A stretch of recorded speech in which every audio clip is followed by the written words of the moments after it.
Welcome to Independence, the FIEC podcast. My name's Phil Topham, Executive Director of the FIEC. And with me this morning are John Stevens, our National Director. Hello, John. Hi, Phil. And Adrian Reynolds, our Head of National Ministries. Hello, Adrian. Welcome to spring. Welcome to spring. It has sprung. It feels a little warmer. Clocks going forward.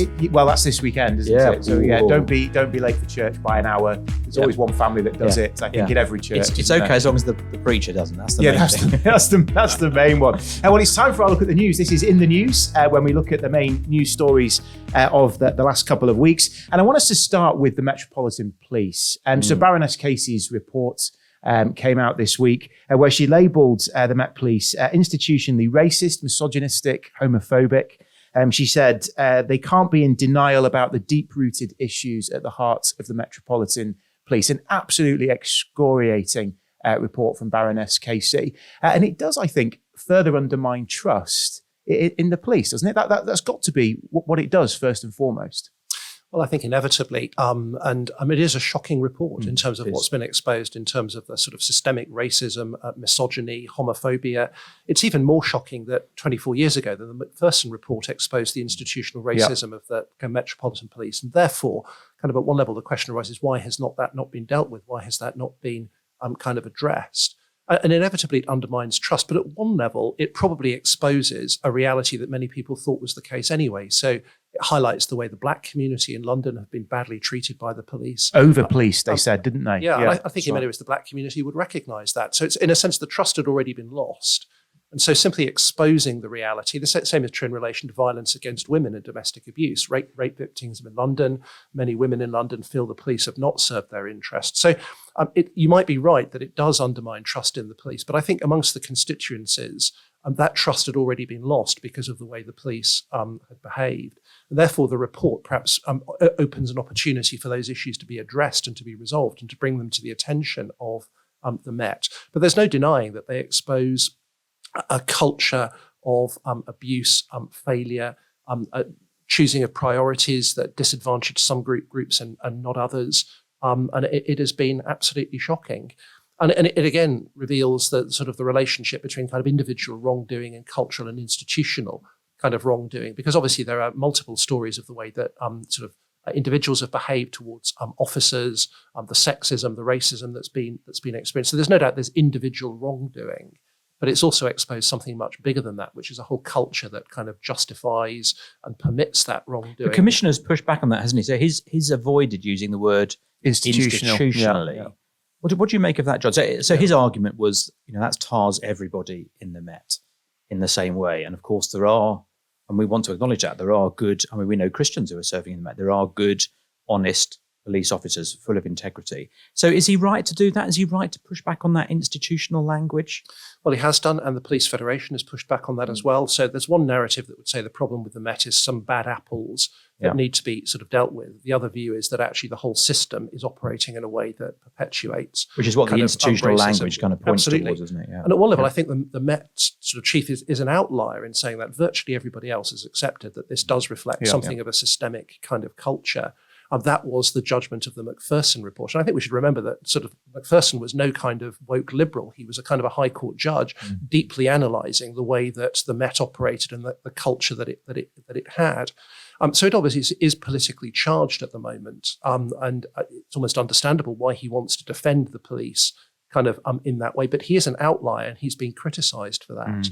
And I think we've seen the same issue, haven't we, in relation to churches, where issues of kind of misuse of power have occurred within churches. That debate of whether or not it is purely some individuals who've behaved badly or whether there's something more systemically and culturally wrong is kind of an issue. And Christians have divided on that.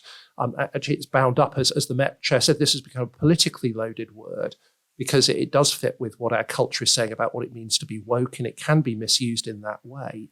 I do think biblically there's a sort of, it's an important insight that sin operates not just at the personal level, but actually it does operate at a societal level. Yeah. So procedures, policies and approaches have the effect of causing harm to people, disadvantaging people, and sin becomes embedded within systems and the way that they operate. And actually the Bible would tell us that's the way that it is. If you look at the early chapters of Genesis, you have clearly on the one hand individual sin on the parts of people, but you have the degradation of society as a whole as sin begins to work its way through it. Genesis 6, isn't it? That's exactly what happens. Indeed. So sin generates kind of unjust structures that kind of cause harm to people. And I think from a holistic biblical perspective, we shouldn't be afraid of recognizing that sin is both individual, but it also has corporate and collective and institutional elements in the way that it works out.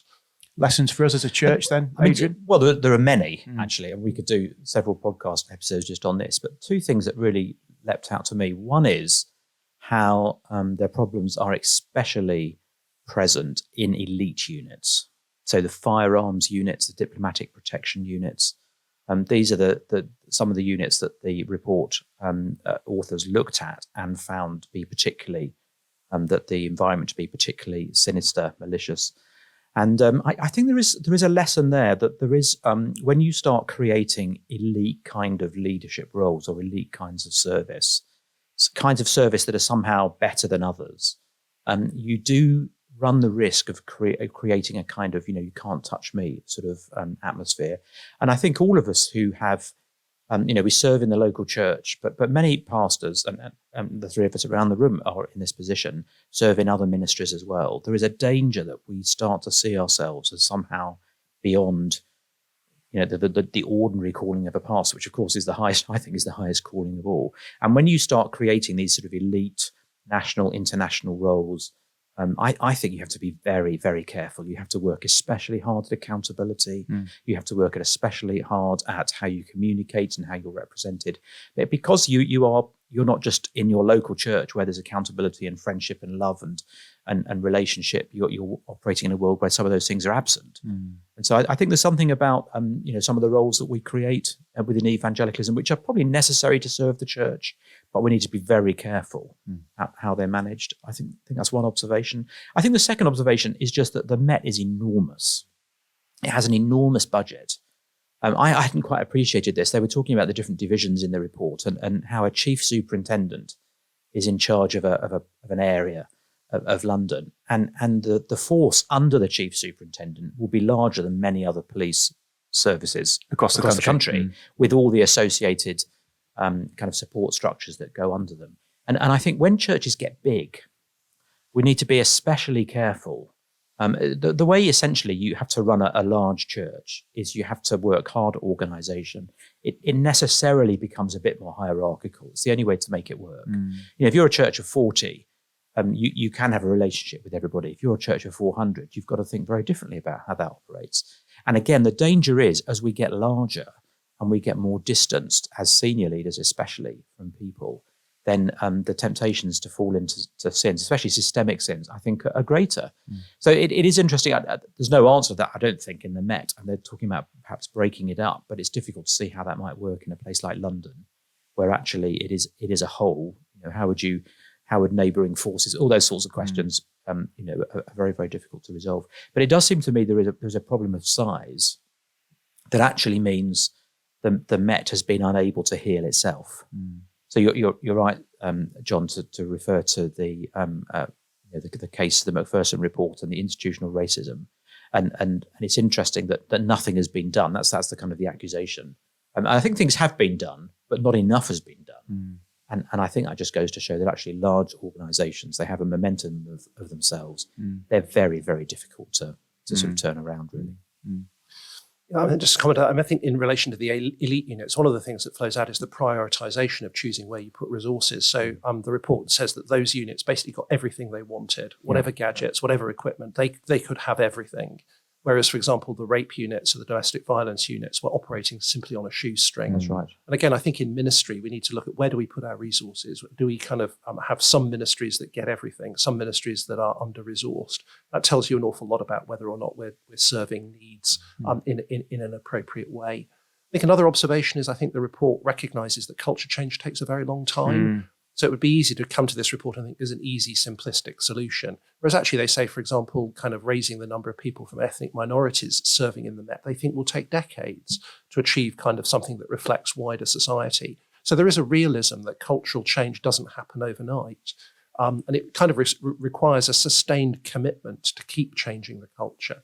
And again, I think that's helpful for us because in churches, again, we can think culture, we might identify a problem and think, oh, well, therefore it can be solved.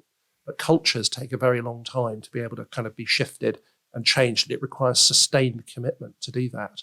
And I think the failure after the Macpherson report is that obviously wasn't sustained. Is there a parallel in Northern Ireland? The RUC had a terrible reputation, didn't it, historically? And I'm not saying it's that the Ulster Constabulary now is perfect, but actually there has been a change, hasn't there, in the way that the police service is seen in Northern Ireland over a period of time.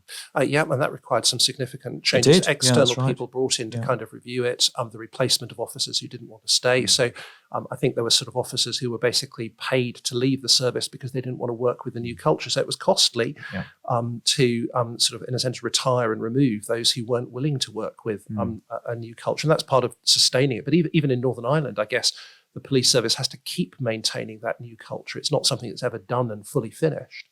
Again, the Bible would tell us that's the case. Sin constantly corrupts. You never deal with sin in the way that it's eliminated and it's removed. It requires a constant vigilance, a constant dealing, a constant repentance, a constant forgiveness.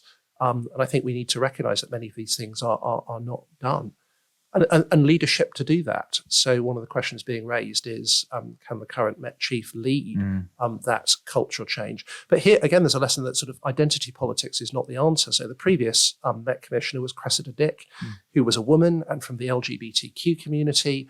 And at one level, you might think, well, people would think that would solve the problem. If you have somebody who's appointed who reflects certain of the groups who are being mistreated, surely that will mean the culture will change. But evidently it didn't. And her leadership has been. And then which comes back to size as well, changed. doesn't it? Because she's a long, long way from the foot soldiers.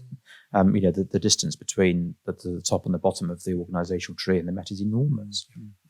Another institution that's been in the news this week is Ofsted. This is the school's inspector. This follows the tragedy of the head teacher who took her own life while expecting an Ofsted report to be published that would downgrade her school, I think, from outstanding to inadequate or dropping it down in that way. And that has led to a bit of a dam bursting amongst teachers, those who've been standing in solidarity with her. Some have talked about refusing entry to Ofsted inspectors. Others have taken the Ofsted logo from their letterheads. There's been, it feels like a bit of a sea change in this last couple of weeks about this. First of all, what do we make of the Ofsted model? I mean, I experienced it at school, and it's just come in when I was at school, and it was fascinating to observe as a pupil. It just sounds like it's just got more and more onerous over the decades for teachers and schools. Am I overthinking that? I don't think so. I mean, none of us are teachers. No.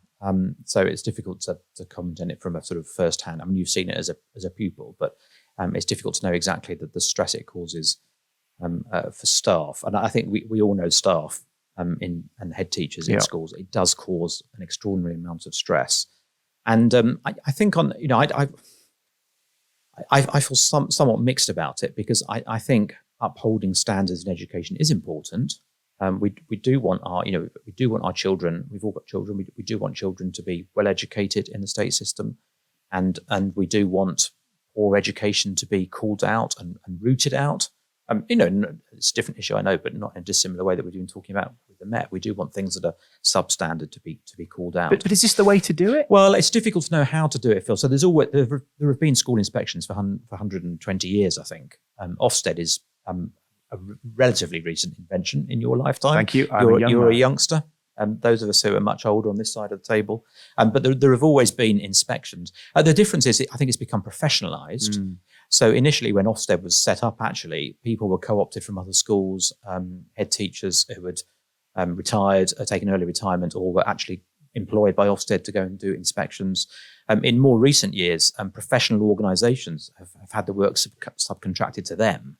So I think there is an issue about trying to do it as cheaply as possible, and some of the motive behind that is by having a consistent basis and all the rest of it. But actually, once you start having Ofsted inspectors think who themselves are not teachers, or who have, it seems, in this particular situation and other situations, we know certain agendas, then I think it does become worrying. So I do want there to be standards in schools, I think, and I do want schools to be called out and to measure up.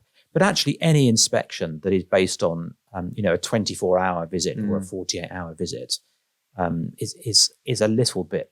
It's always going to be odd, isn't it? It's a snapshot in the life of the school, isn't it, John? Yeah, I think so. I mean, one of us, again, I can understand why government wants to be able to inspect and ensure that standards are maintained in kind of education. And your hearts go out to the kind of family of this head teacher who's killed herself. And actually, I would imagine also to the Ofsted inspectors. I can't imagine that they would have thought this would be the consequence of their inspection, and they've done their job. And I would imagine they feel awful about what the consequences of that have been.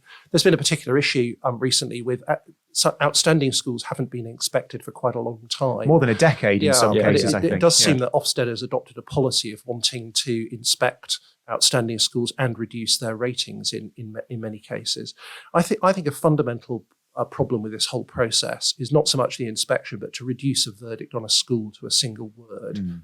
So that you can summarize the totality of what is happening by words that are kind of very strong, outstanding or inadequate. I mean, if you hear the word inadequate, what do you think about a school? From what I've read, the main reasons for that was to do with some issues of record keeping and in relation to some aspects of sort of safeguarding issues. It was a playground fight, wasn't it, when the inspectors were visiting? And you kind of think that is not then a verdict on the educational experience of most children who are there. So I think it's this reductionist way of describing a school in a single word, whereas actually the inspection covers a whole variety of aspects of different life of the school. So I actually read the inspection report on my kids' school, and it covers everything from pastoral care to kind of the educational experience in the classroom, academic achievements, the governance structure of the school, kind of issues of safeguarding policy. So it's actually covering a vast range of the areas of activity of the school. And to try to summarize that in one word doesn't seem to necessarily be able to encapsulate especially a word reality. Like good, which is and inadequate, which a parent may think means, well, what on earth are my children experiencing in the classroom? So you can understand why when you're labelled in that way, it's very difficult to respond to it. And I think there's a warning to us there about simplistic judgments. Yeah. I see this in Christian circles all the time. We might think about a church and people making a judgment about a church. And so often people talk about a sound church or a good church or whatever. And often that is a single word summary of a totality of things that are going on. And usually it's one aspect of a church that people have chosen to use to pass that verdict on. So I think we just need to recognize that actually that is often unfair. It's not fully accurate. It doesn't take into account all of the circumstances. Our judgments need to be much more nuanced than that. But actually people feel the pain of us labelling them in very simplistic terms. And you can't judge a church on a one Sunday visit, can you? No, you can't. And I think it would be very odd to go along to, I always think, when I was a pastor, I sort of get to the end of a service and think, I hope there weren't any visitors here today. They probably won't come back. But no, I think you want to explore that more widely, don't you? You want to be thinking about what you're looking for in a church and recognise churches will be stronger at some things than they are at others, and that changes over time as well, depending on the leaders. And actually, you need to be thinking in the round, I would say, about church. And Labour have proposed that perhaps a report card would be a better approach, and maybe there's some merit in that. I wonder too, if in church life, it raises a question of self-evaluation. Now, I think leaders of churches should be spending time regularly looking at church life and evaluating it for themselves and asking other people what they think and getting some input. The kind of thing that you would hope inspectors are coming into schools to do. You would hope actually that good leaderships of organisations, whether that's a school, whether that's FIEC, we do it, that we're actually asking questions about ourselves. How are we doing? What do people think of us? What are people saying about us that we need to hear and respond to? And we do that a lot. We have a termly retreat where we often ask those kinds of questions, and they're important questions to ask. And I think especially for church leadership, you should be asking those questions. You should be, not all the time. We don't want to be navel gazing, but I think we ought to be asking on a fairly regular basis, how are we doing as a church? How are we doing against the biblical criteria for what a church should be doing? Where are areas of weakness that we need to be honest about and we need to work on and pray through? Where are things that we can rejoice in? And very often, I think church leaders are either too optimistic and just rejoice in all the things that are good and aren't honest enough about the things that they struggle with, or they're too pessimistic and they think everything's a disaster and needs improving. But actually, there are often things to rejoice at in church and to thank God for. And actually, that spirit of self-evaluation, it seems to me, is absolutely critical for church leadership. I think so. We're saying, I think one of the big changes in society from 50 years ago is that then professionals were trusted to get on with their job. We now live in a culture in which kind of investigation, appraisal, assessment, kind of metrics are all part of the way that people are held to account. And that does create massive pressures on people in their jobs and in their work. Same in the NHS, isn't it? Yeah. And I think as church leaders, we need to really support the people in our congregations who are in those workplaces. That is the reality of where they spend much of their time and much of their life. And it is intensely pressured. It's both an opportunity to serve Christ, but there's also all these vulnerabilities that are there. And I think as churches, supporting and helping people as they experience those pressures is just a huge, huge part of what our pastoral ministry has to be.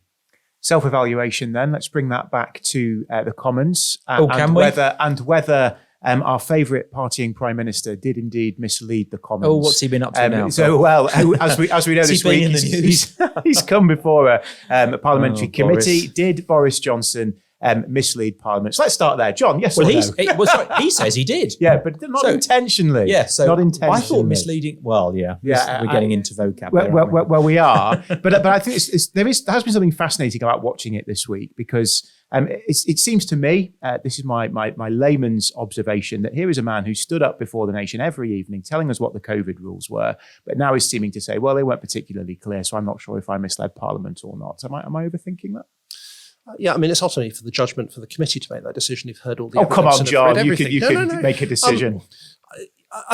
We can now reveal that John said before we went on air.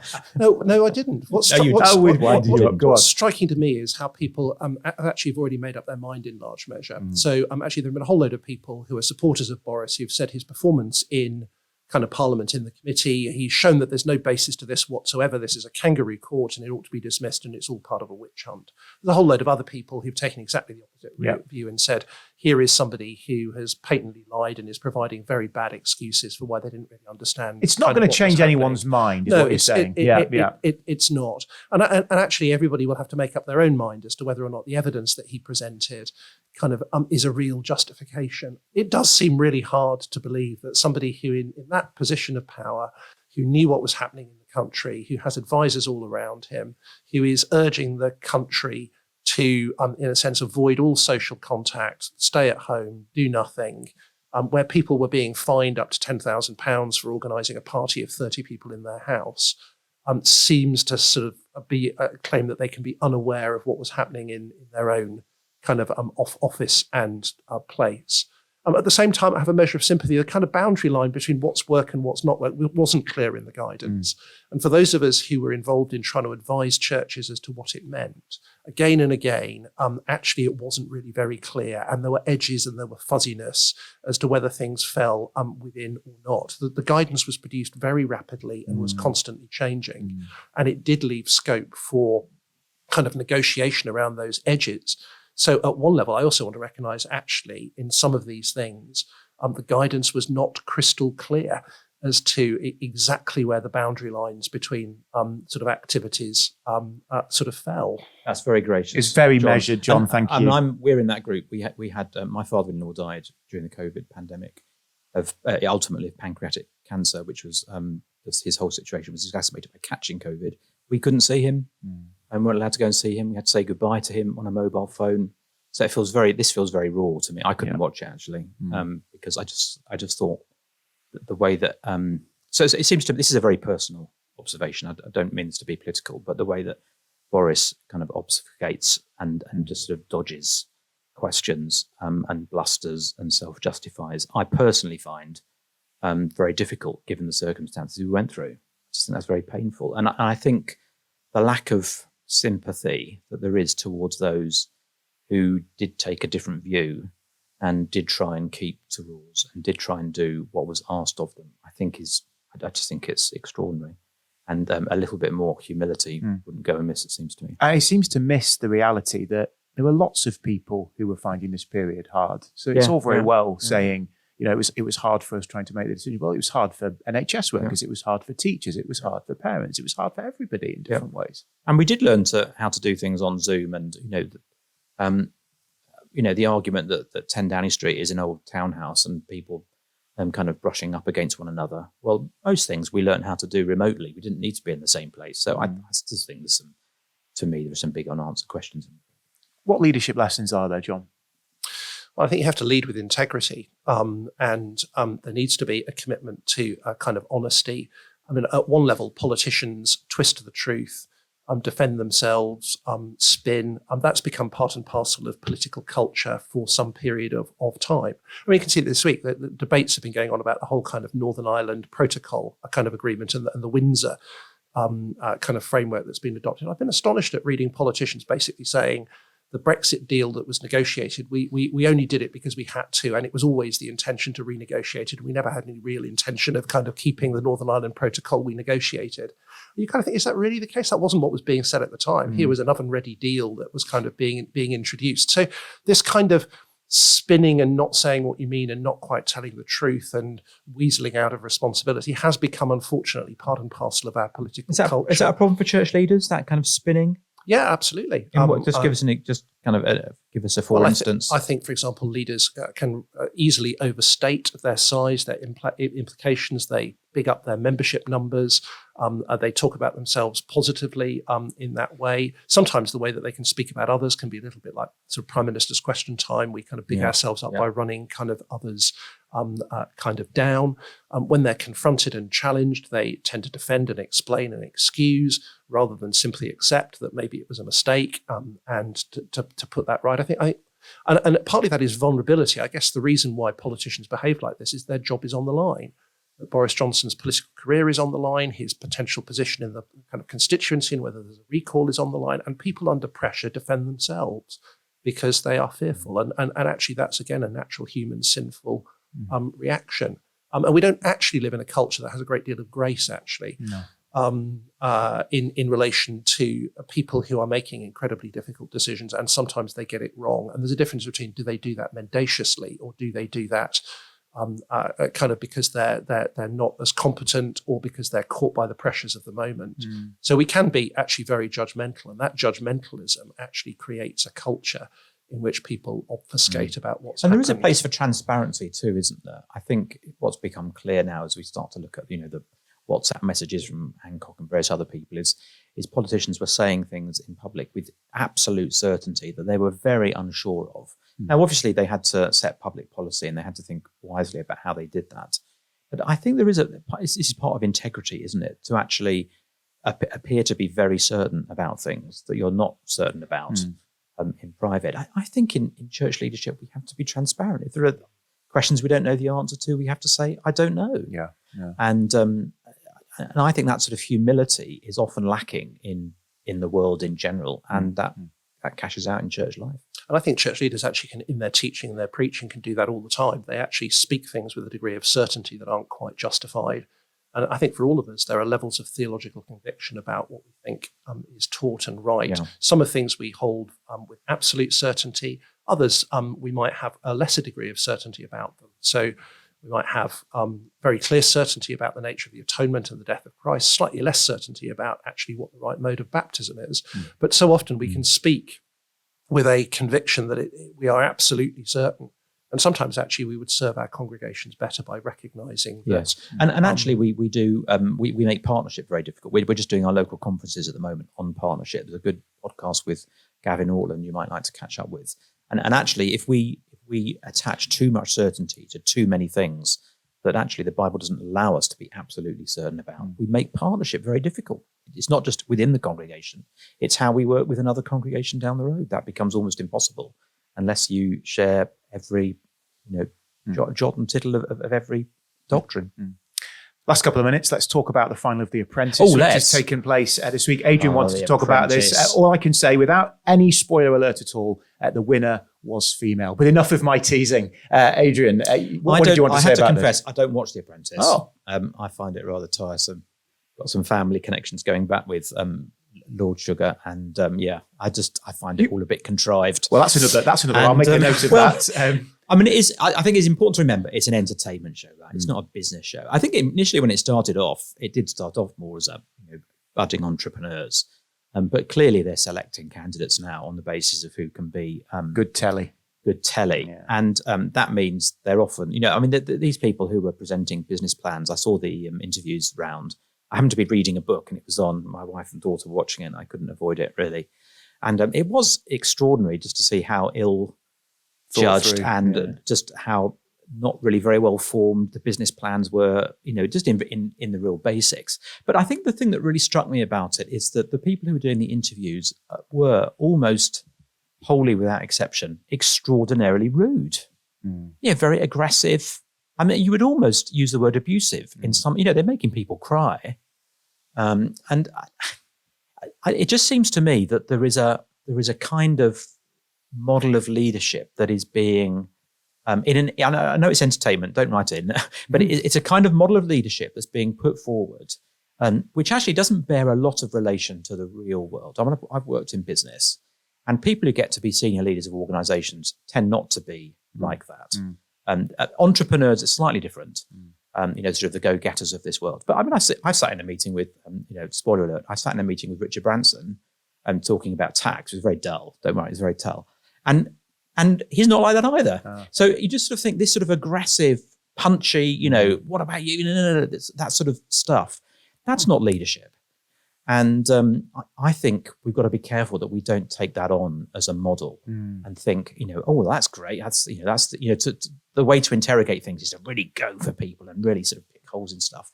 The Christian leadership is modeled on Christ and his servant-heartedness, his gentleness. And you can be, the guy who mentored me for 9 years died a couple of weeks ago, Eric Lane, in his 90s, great pastor. Very, very grateful to God for him. He was tenacious, Eric, tiny guy, very short, but he was tenacious, but he was extraordinarily gentle. And I think we mustn't confuse the two. So you can hold on to things very firmly, and you can have strong opinions about things. You can pursue things very vigorously. You can be tenacious, and you can still be gentle. And that, it seems to me, is just blown apart by The Apprentice as a model of leadership. We've got to reject that. We have watched it. My kids watch it, and it's one of the things we can do together as a kind of family. But at one level, I think it reveals, particularly over the development of The Apprentice, the corrupting effect of entertainment, actually. I think that it did start out with people who were actually competent in business, who were performing tasks that were more business orientated. And I think it's just become another reality television program. Yeah. And actually, all reality television effectively functions like a pantomime, in that people are set up to appear ridiculous. That's what gets the audience in. Everybody becomes a cliche. I mean, it's a sort of scripted outworking, and it's actually there that everybody can effectively laugh at it and laugh at the candidates. And I think that is actually what entertainment does to a lot of things. Actually, that is what entertainment does to Christianity when entertainment becomes the focus of the church and the way the church operates, the way of teaching, the way of leadership, the way that we treat one another. If we think the purpose is primarily to entertain, then it will end up being debased. Yes. And I think that's what's happened in The Apprentice. And it seems to me that it's a tired format that basically ought to end.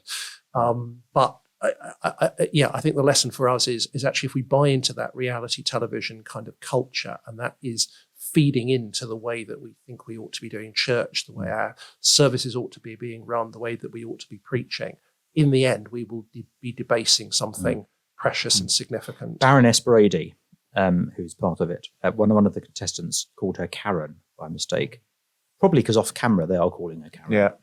And she looked at her steely-eyed and said, "That's Baroness Brady to you," which actually is incorrect. You don't address a baroness as Baroness Brady, and Baroness Brady should know that. So I think I'll write in, and public service broadcasting, Phil, in the news, FIEC, how to address a lord appropriately. Well, maybe it should be Lord Sugar, you're retired, should be there. The next slide, maybe. Brothers, thanks for talking about the news this week. This has been Independence, the FIEC podcast. Do rate, leave a review, and we'll speak to you again very soon. Thanks for listening. Thanks.